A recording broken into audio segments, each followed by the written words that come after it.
వబరకాతు. అందరికీ ముందుగా గణతంత్ర దినోత్సవ శుభాకాంక్షలు.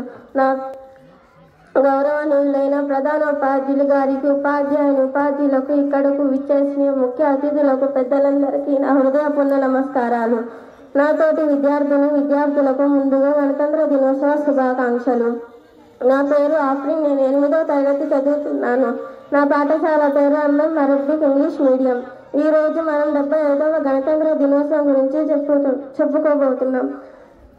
ప్రతి సంవత్సరం జనవరి 26న గణతంత్ర దినోత్సవం జరుపుకోవడానికి ప్రధాన కారణం ఏమిటంటే 1947 ఆగస్టు 15న భారతదేశానికి స్వాతంత్రం వచ్చినప్పటికీ మన దేశానికి సొంత రాజ్యాంగం లేదు.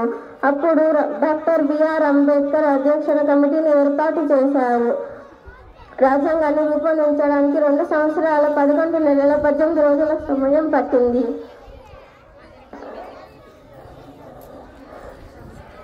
జనవరి 26న గణతంత్ర దినోత్సవం జరుపుకోవడానికి ధన్యవాదములు. అస్సలాము అలైకుం వరహ్మతుల్లాహి వబరకాతు.